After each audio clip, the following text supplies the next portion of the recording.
Welcome everyone to Creating a Family, talk about adoption and foster care. I'm Dawn Davenport. I am both the host of the show as well as the director of the nonprofit creatingafamily.org. Today we're going to be talking about the physical and emotional health issues that are common with foster children. We'll be talking with Christy Street. She is the program director of the Fostering Health program in North Carolina. And Fostering Health is a program of the North Carolina Pediatric Society. The goal of the Fostering Health program is to help improve the health and the well-being of children and youth in foster care. So, Christy, we are so happy to have you with us to talk about this really important topic that I think especially parents, beginning foster parents, those at the beginning, are wondering about. So I do want to say at the beginning that we use the term health very broadly.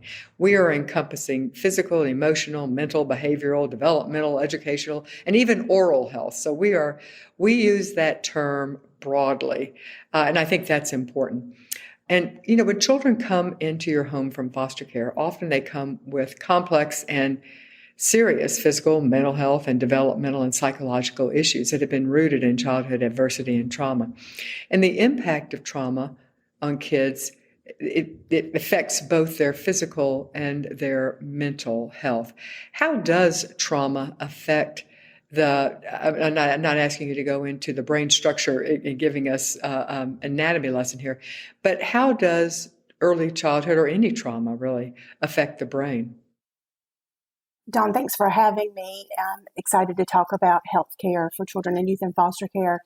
And so what they know from studies of ACEs or adverse childhood experiences, and not just specific to foster care, but trauma generally, is that trauma can actually cause changes to our brains as they're developing, which can then cause a lot of different impact that can affect diseases. There can be diseases that are more prevalent for people who've experienced trauma that you wouldn't necessarily think would be associated with that, like heart disease, diabetes. Cancers even, yes. Cancer, absolutely. Obviously, that increased stress and adversity can have an effect on their emotional health, behavioral health, the developmental health of children as they develop and their brains change as a typical child, but especially those that have trauma. And then as well as those issues that are lifestyle issues of increase in smoking, increase in early pregnancy and unplanned pregnancy, increase in suicide attempts and rate. So just really that whole body, like you mentioned, of healthcare being that really, really broad aspect, it really can impact every area for some individuals. The research surrounding the adverse childhood experiences, ACEs studies that began in California many years ago, but there has been continued research. It's absolutely fascinating how, and again, this was not specific to, it was specific to traumas, but not specific to children who were in foster care. Right. But even the traumas that people who are not in foster care, the long-term impacts on, as you point out, every aspect of our health. And we know our kiddos who have been in foster care across the board have high ACEs scores. How could they not, given their life experiences? So it is so universal.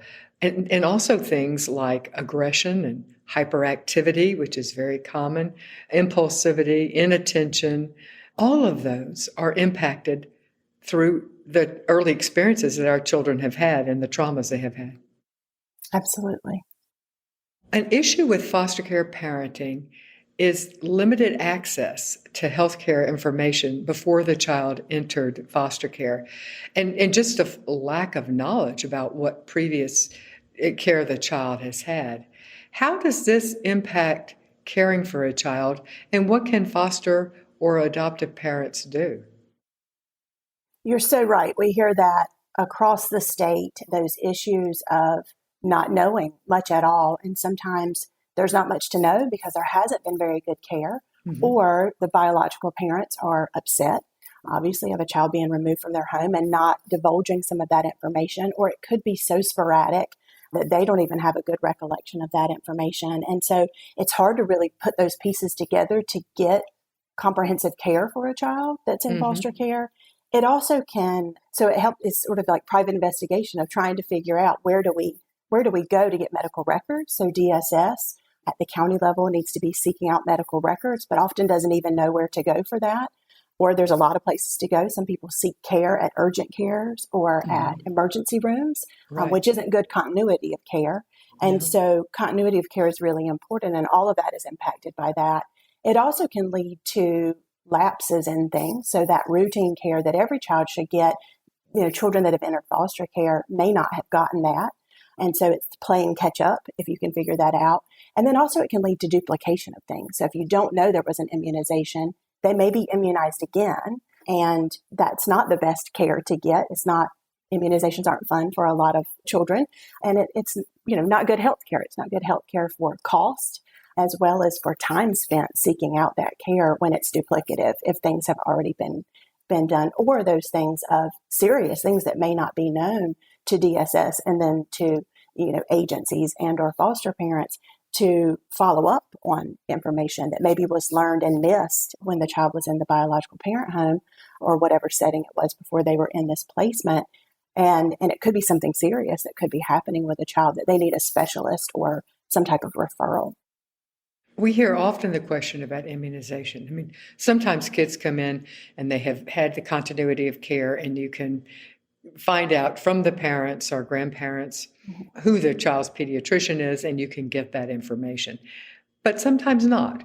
And so how do foster parents, as well as the child welfare agencies, handle issues as routine as immunization when you don't know whether the child has been immunized? You were saying try to become a detective and figure it out. And so that is one option. But often, as you point out, the children are not, they may have moved. Obviously, you would start with the health department where the child is currently living, or if there is the pediatrician's offices. But that may not happen. Many times the children either haven't gone or they've moved and have received immunizations elsewhere.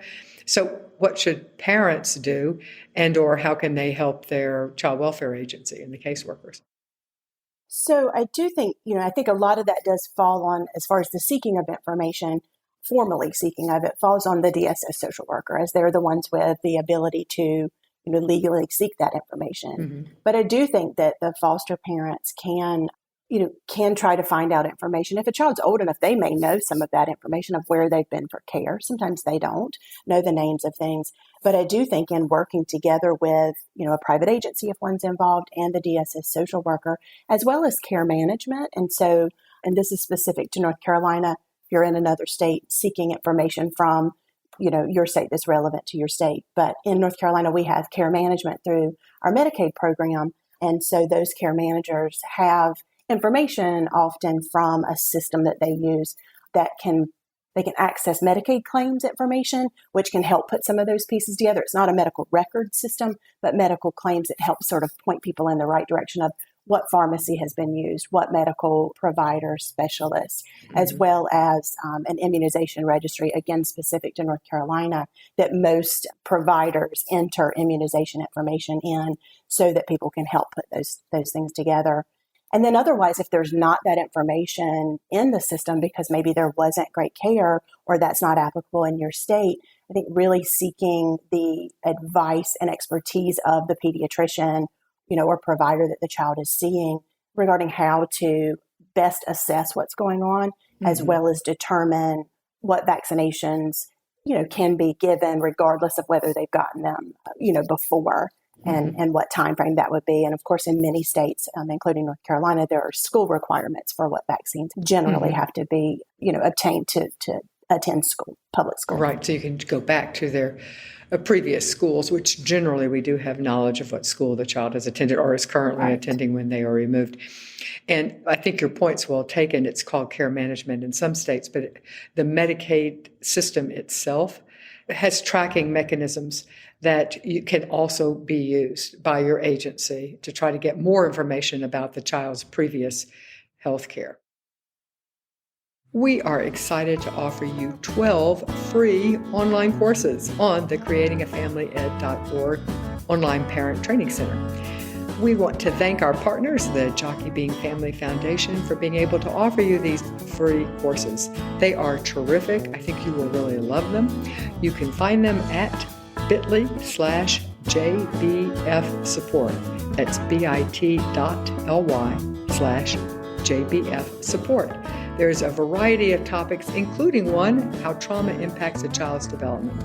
So that fits beautifully with what we're talking about today. Check it out. Another issue that we hear from foster parents is that often when children come into our homes, they come with a bag full of medication that had been prescribed somewhere along the line, and often a host of diagnoses as well. So what's the role of a foster or soon-to-be adoptive parent to play with the child? We're going to talk about over-medication, and well, we can start by that. There's often a lot of medication that these children are having. I often think, personally, it's because they haven't had advocates to be questioning doctors and saying, okay, you prescribed this last year. We're not seeing this problem anymore. Does this child still need to be having it? Is there a way that we can start cutting back down or whatever? But oftentimes there has been not a continuity of care in these kids' lives, and there hasn't been an advocate for them. But what's the role of parents? Because they're given usually a bag, and that sometimes there's a list of what the kids should be taking. Oftentimes you just have to pick up the medication bottle and read on there, twice a day or once a week or whatever. So what role should foster parents or soon-to-be adoptive parents, if they're an adoptive placement, what's their role in trying to assess what's necessary, what should be taken, what shouldn't? Obviously, they should not discontinue anything without a medical professional, but nonetheless, what's the role? What is their role in trying to become an advocate for this child? Yeah, so this is an issue of putting those puzzle pieces together, and especially when it comes to things like medications, which are obviously they alter behavior and alter thoughts and all of those things. And so we do hear that children often come with that bag of medication. So I think the foster parent and or adoptive parent needs to become that advocate, needs to become the person that, they don't make the decision of whether they should stop, but getting to know a child, which obviously will take some time if they are a new placement, but that child spends the most time with that foster parent or that caregiver compared to a social worker in child welfare or an agency provider, if it's a private agency, or the prescriber or the bio parent at this point. And so really figuring out what is the list of medications, and what I would recommend is to if it's not on a list, sort of listing it out, reading those bottles and listing it out to figure out what is the schedule. And some states require medication administration records or, charts of keeping that straight, especially if there are multiple medications, and tracking on what seems to be the baseline of behavior, as well as any types of changes. Obviously, if a child is new in placement, there are stressors that are going on of being changed in placement. So behavior may be different than it would be once things, calm down a little bit, but really trying to figure out what is it that you're understanding as a foster parent of what the medications are.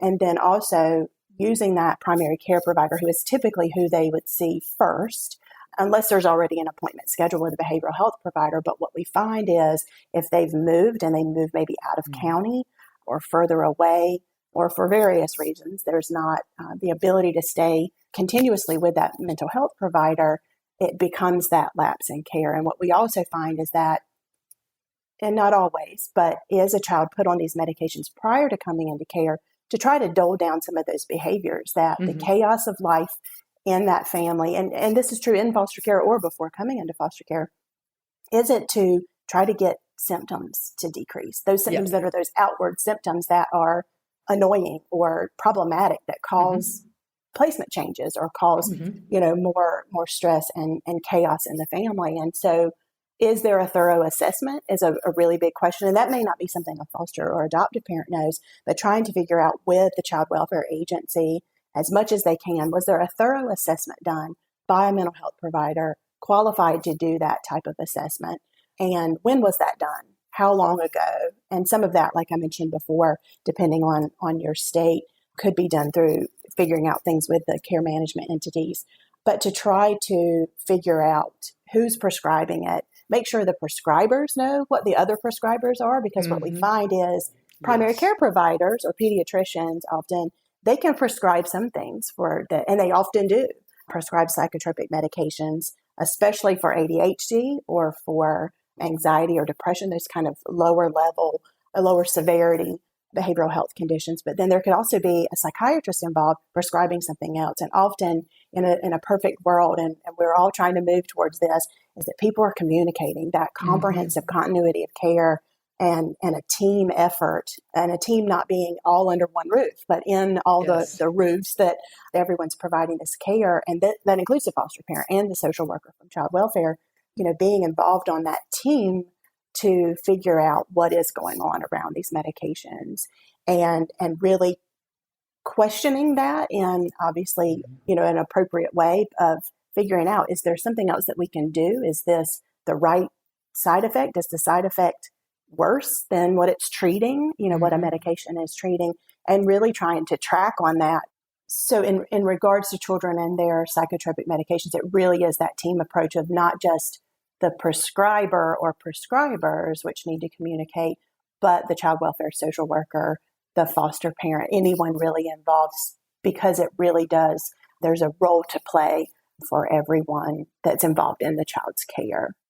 And I would say specifically, the foster parents have a central role because, as you pointed out, they are the ones who are spending the most time with the child. And quite frankly, they may be the only one who sees the totality of this is the medication schedule. This child is taking this medication on this day. And that should be in the system, but it often isn't for our children. And so the foster parents play a crucial role. Now, you have mentioned psychotropic medications. What are psychotropic medications? Sure. So that is a good question. We always assume everyone knows what that is, but it's a word that maybe people don't necessarily know. But honestly, they don't. I mean, many foster parents have not had much experience with psychotropic medications, but anyone's been in this foster care system for very long, anybody who's been associated with it will know that term. So yeah, what is it? What does it mean? Yeah, so they are a type of medication or drug that can affect behavior, mood, thoughts, or perception. And so they're prescribed for people who are having concerns around that. And so we think of like our antidepressant medications or anxiety medications, those that are for ADHD, that's a psychotropic medication called a stimulant. Antipsychotic medications and mood stabilizers, as well as sleep medications, are the primary classes of medications under that psychotropic medication umbrella. And something important to note is that research has found that children in foster care are prescribed psychotropic medications at 3 times the rate of other Medicaid-enrolled children. And often they're taking more than one medication at once. And here's the problem. Once psychotropic medications are prescribed, children in foster care are likely to be kept on them longer than, and again, this study was comparing to other Medicaid-enrolled children. And so kids, once prescribed, they're often, the prescription continues. And I think it's partly because no one is taking the authority in order to assess, why was it prescribed? Who prescribed it? Is it still necessary? What are the side effects? Are the side effects is it working, number one? Number two, what are the side effects and how severe are they? It's a mess, really, isn't it? It really can be. And I think you're right. I think because there are so many, what I call cooks in the kitchen, when it comes to children and youth in foster care, there are different aspects to consent, and that's also going to vary by state. There are different aspects of decision making. There are different aspects of that care. Who's owning the care of the medical care? Yes. And who really does own that? And it depends. I always tell my staff, I say it depends a lot, because a lot of things just are not black and white. They're very gray. And I think you're right that I think one reason they're probably kept on them longer is there's a lot of change that happens in children's lives that are in foster care. There's visits and there's reunification attempts or plans. There's change in placements. There's change in child welfare social workers. There's change in therapists or in psychiatrists. And all of that change is can be 2 steps forward, 3 steps back. And then also if it feels like the medication, whether it's working optimally or not, or working as well as something else might be, but it's not as bad as it was. It's maybe that, I have no data on this. This is my thinking of this that just sort of makes logical sense of, Is there just leaving well enough alone that it doesn't seem to be hurting anything? And so why rock the boat of taking someone off when it could change placement? It could cause disruption that no one wants to cause a disruption. But is it the best line of treatment? Not everyone needs to be on a psychotropic medication their whole life. And then also these are growing bodies. And so changing bodies, and things change with the level of stress or the level of different things that are going on in their lives based on so many aspects of how complicated all of our lives are, but especially young people who have those experiences. I think you are spot on, and I liked your use of the word ownership. I think of it in terms of advocacy, but you're right. Nobody is owning the totality, whereas, and whose role is that for other children? That is their parents. Their parents, and in fairness, many birth parents are trying to and are aware of and are trying to own the responsibility. But oftentimes, children who have entered foster care don't have parents who are able, at least at this time, to be able to do that. Yeah. So it becomes so what is the role of a foster parent in seeking, especially if they want to either change the medication or reduce the medication or even question? Because we hear that they oftentimes don't feel like they have the power or the ownership in order to do that. And yet, as you and I've talked about, they are the ones who have the most knowledge. So what should a foster parent do if they think that they're questioning any of this, the amount of the medication, the diagnosis itself, the side effects, or any of that? What should a foster parent do? I think they absolutely should ask those questions. I think if they are the ones attending appointments with the youth, which we find that happens most often compared to, others attending the appointments with them, I think asking the prescribers the questions of, are there other interventions that can be used besides medication? Are there lesser medications, lesser dose or lesser amount if there's a bag full of them? And involving that communication, because it's going to have to involve that child welfare worker, and ideally should involve that biological parent if they are, involved and at the table, and really trying their best to increase that communication and advocacy. Because as we've talked about, they're the ones there at bedtime or in the middle of the night when a child is awake, or seeing that the child is gaining weight and it's not because they're just eating a bunch more or because they're going through puberty, but because maybe it's a medication. And that's a common side effect of psychotropic medications is weight gain.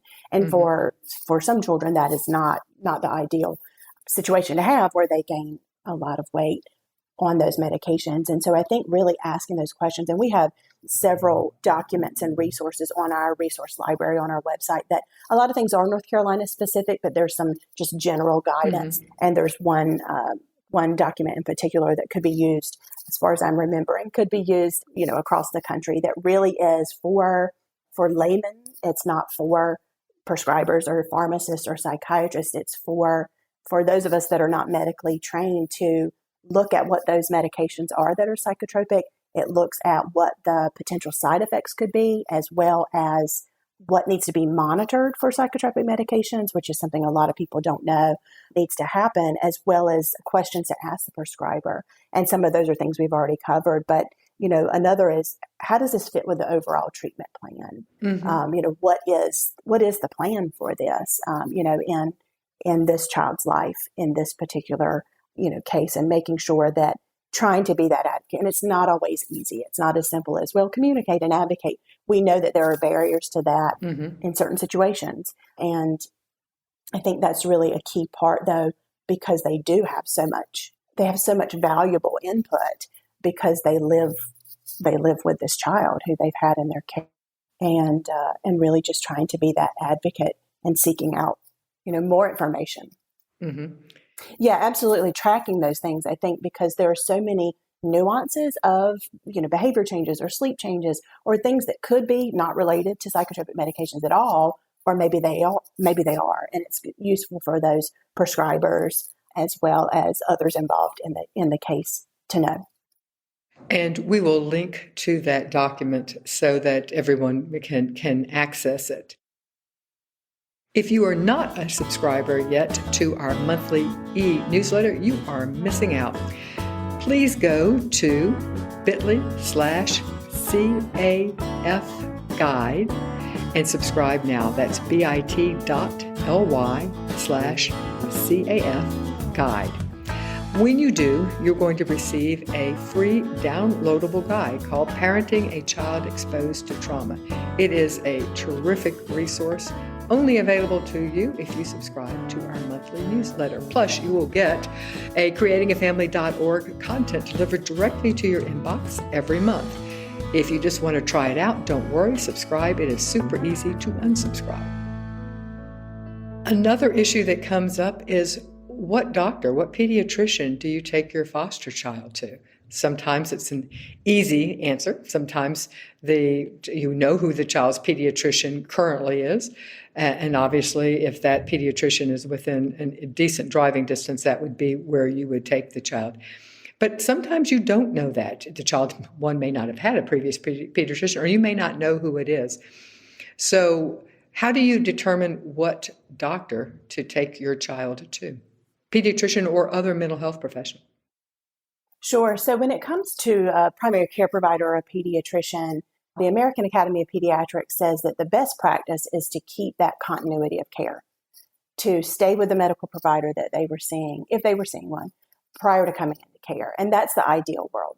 But we live in reality that we know that, and I'm assuming across the country, but in North Carolina, children often move out of their county when they're placed in foster care, or in a bigger county, they may move from one side of the county to the other. Exactly. And it's not always feasible for a foster parent who, maybe has more than one foster child in the home or has their own children to really go from place to place to place and trying to make it's not easy to be a foster parent. So things aren't always easy to be made easy, but to make it realistic, to be able to provide care for this child. And so, I think the first sort of layer we say is keep them at their provider if at all possible. If not possible, trying to find a provider who has availability to see them on a regular basis and quickly when they enter care, and that do comprehensive care, that have an understanding of what children in foster care need compared to children not in foster care. And that's a lot of what the work we do here in North Carolina with fostering help and see.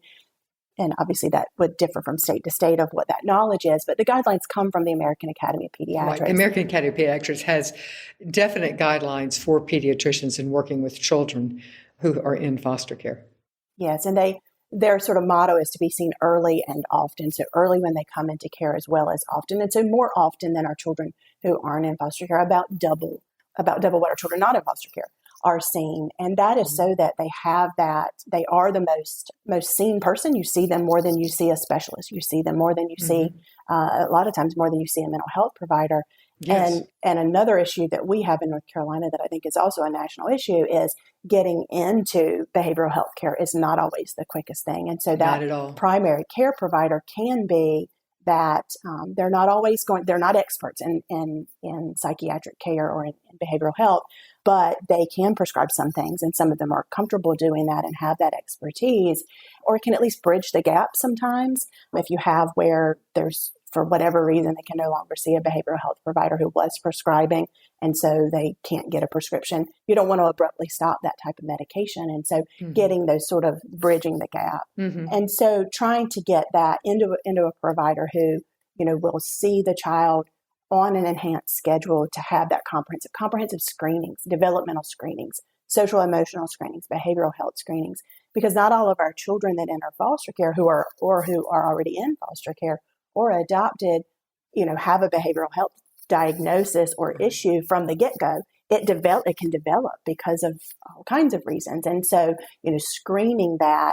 screening for suicide, screening for depression and for other behavioral health conditions is something that primary care does do and can do. And that's sort of the front line, because we're not all connected to behavioral health until there's an issue, and even ones with issues aren't always. And so really having that preventive care and getting to things before they become a crisis is the ideal, and really where pediatric medicine lives. They do a lot of preventive care for all children as well as for those in foster care. And so also in our counties in North Carolina, there are some, and this would happen in other states as well, there are some clinics or providers who are set up to see children in foster care, and that may be what is the process for a county or for a region in a state, where the common practice of if a child comes into care, they're seen at this clinic, and then maybe they transfer out to their regular provider, but there may be a foster care clinic is what we have. We have a couple of those in North Carolina. I think most states do. The general rule of thumb is that you should ask your caseworker this question. And if there is a clinic that specializes in treating children who are in foster care, they will let you know. But oftentimes those are not oftentimes, almost always, those are associated sometimes with medical schools, but almost always in bigger cities. So what we see happening is that children who are within easy driving distance or sometimes go there for the first or so appointments, just for the general assessments. But unless you live nearby one of those major clinics, which are congregated in metropolitan areas, you would then need to be transferring over. Another issue that is unfortunately more common in our children who are in foster care than in the general population, is prenatal exposure to alcohol and drugs. There's not really good statistics, although Dr. Ira Chasnoff has said that he believes, and he has seen stats that would say over 70% of children in foster care have been prenatally exposed. As I said, there aren't really great statistics that we've been able to find on that. But we do know that it is more common. So I just want to put out there to foster parents that I think it behooves all of us to learn the symptoms of things we need to look for, common behavioral, common attitudes, common things that are associated, usually a cluster of symptoms that we can look for that would indicate exposure to prenatal exposure, and also to bring that up to your pediatrician. Any thoughts, Christy, on the prenatal exposure, other than to be aware and also to make your pediatrician aware? Because sadly, not all pediatricians are as aware as they should be of the symptoms of prenatal exposure, as well as best practices on working with these kids. Yeah, I think you're right, Dawn. I think that this, again, goes back to those foster parents are spending more time with that child than anyone. And so noticing those things, those developmental milestones, and the, for our younger children, and then, for older ones that may be struggling, that maybe there's not a diagnosis, and just thinking, what do we know about any of that history, which again, we don't always know. Almost never do you know prenatal exposure, unless it's in their medical records, and that's usually only for drugs. Right. And sometimes for our babies, they maybe have known that, but you're right for that. Medical, that's what I meant. Medical neonatal abstinence syndrome is sometimes indicated in medical records, but quite frankly, oftentimes the testing is not done, so we wouldn't know. Right. And alcohol is not picked up on those tests. So. Absolutely. So I think really just trying to keep those communication lines open with the provider, seeing that provider. That's again why those visits that are recommended by AAP being more often really can pick up on more of those nuances than, once a year visits, which is what a child, not in foster care over the age of 2 would typically be seen. And really just trying to make sure screenings are being done. And you're right, though, there is room to grow in the pediatric community, very broadly and generally speaking, of that screening and of that expertise of exposure to substances. Absolutely. So who has the responsibility, the authority to consent for medical care on behalf of a child or an adolescent who is in foster care? So I mentioned before that my staff knows that I say it depends. And so there's a lot of variability. And yes. I think that this would go back to whatever state you're in. There is a lot of variability from state to state as far as what the law is. It is typically state law or state statute, and it depends on what the consent is for.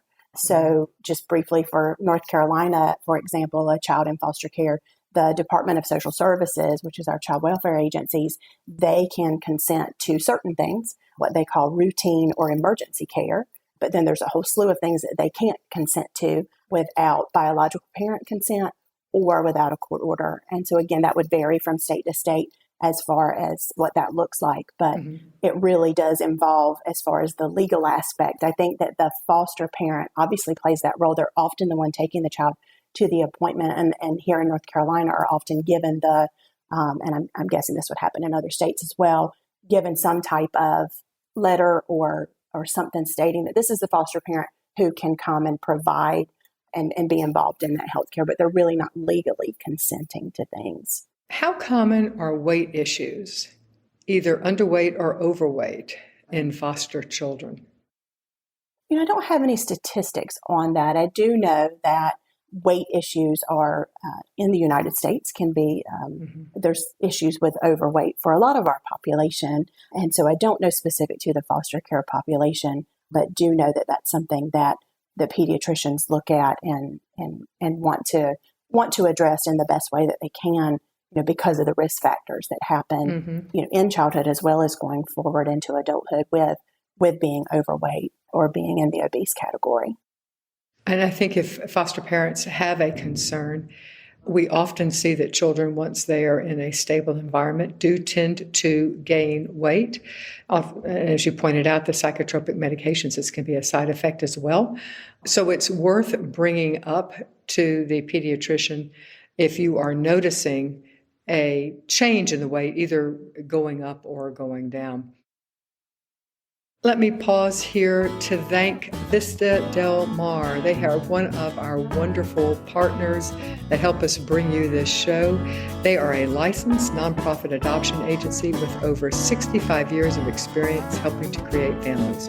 They offer home study only services as well as full service infant adoption, international home study and post adoption, as well as a foster to adopt program. You can get more information at their website, vistadelmar.org/adoption. Thanks, Vista Del Mar. Let's talk a little about dental care for children in foster care. This is an area where it is not uncommon for us to have children come into our homes that have had very little dental care, even less dental care usually than other medical care. So how is that? One of the questions is many children who have not had much experience or maybe have had negative experience with dentists. How much should you do and how soon? Because on the other hand, you also don't want to traumatize children. Right. So, and I think that's one of those things that a lot of people, if you polled a lot of us, dental care isn't the favorite place to be for a lot of people, but so important because it really does play a role in overall health care as well as, the social aspects of it and being a vulnerable population, being a child in foster care and things that can happen with being made fun of if dental care, teeth aren't typical looking or, things like that. And so really important. The American Academy of Pediatrics says that children in foster care should be seen by a dentist within 30 days of entering foster care. It's going to vary by state what the child welfare policy would be, or by county, depending on how states are set up. But that's the recommendation. And that would be if they hadn't been seen, in the past 6 months prior to entering foster care, but really having that good health care. And then the American Academy of Pediatric Dentistry recommends that all children, not just children in foster care, are seen every 6 months for a cleaning, just like most of us, and I believe that's adult care as well, to really make sure they're having that comprehensive care and having those cleanings and assessment for cavities and other concerns. And knowing that history, again, is one of those things where if you know a child went in April and the child enters foster care in June and there's not an obvious problem, if it's a stressful environment for the child, you don't really want them to have to go again in June, but often because of that lack of connection of what the history is. Yeah, seldom do you know, right? Right.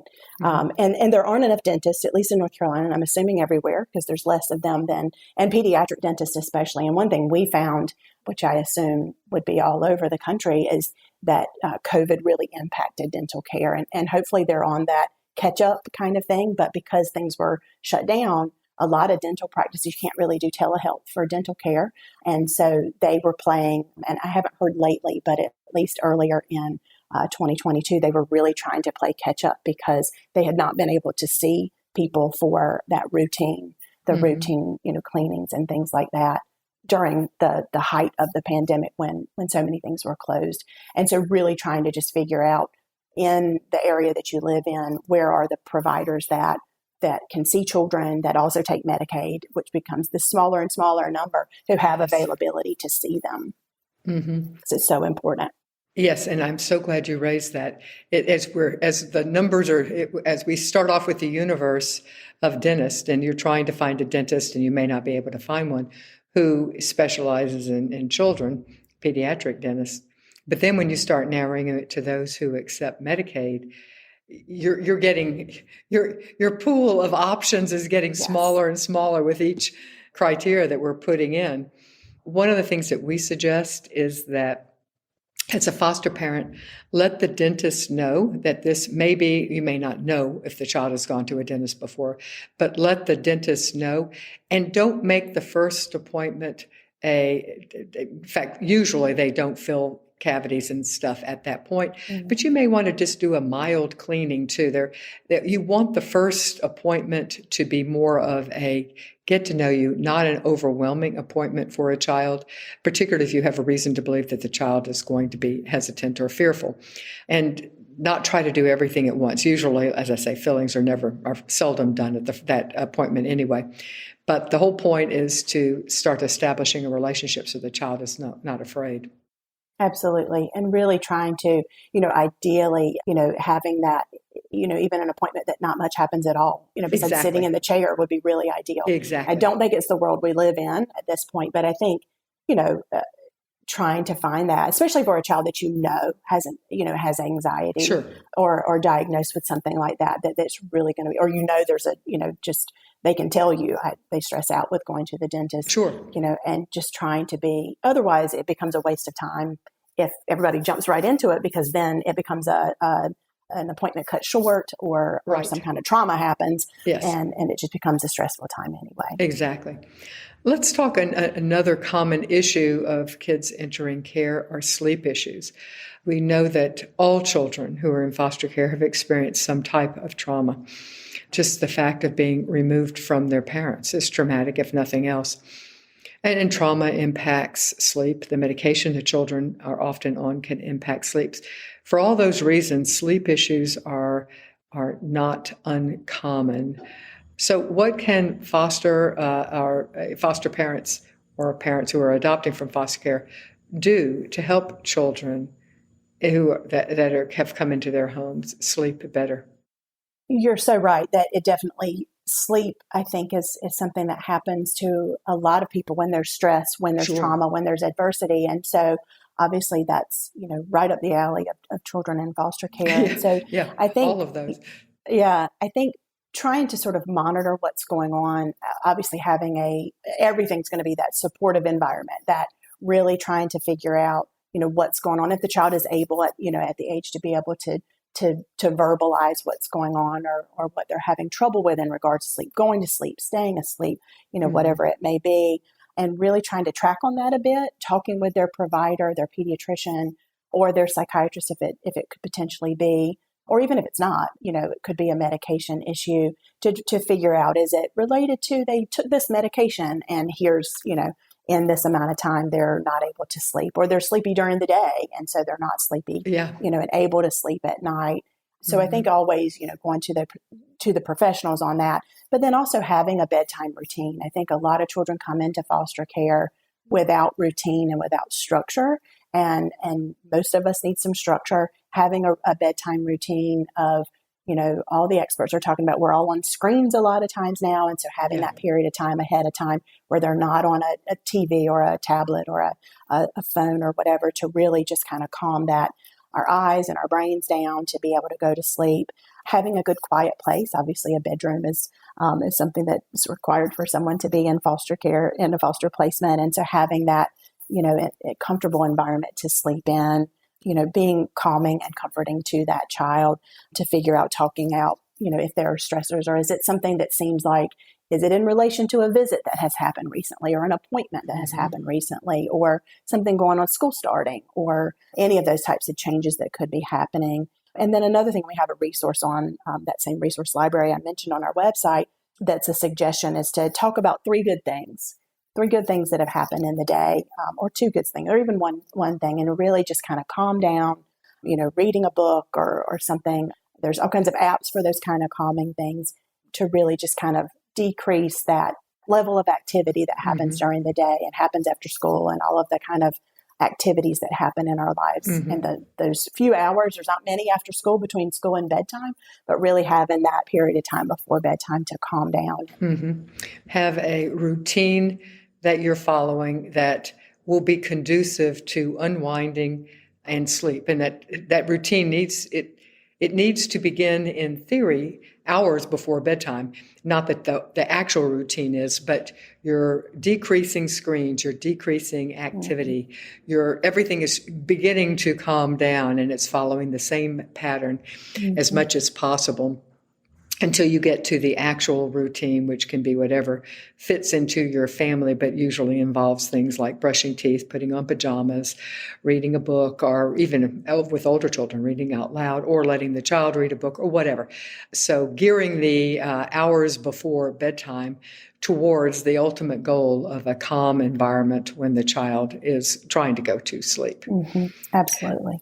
Something that we hear about it, but honestly, we hear about it more on the side from foster parents. But there is this feeling of, why bother? A foster child is coming into your home for ideally a short period of time. The child is hopefully going to be reunified with birth family, with birth parents, or extended family. And even you may not know that that's going to happen, but you oftentimes are assuming.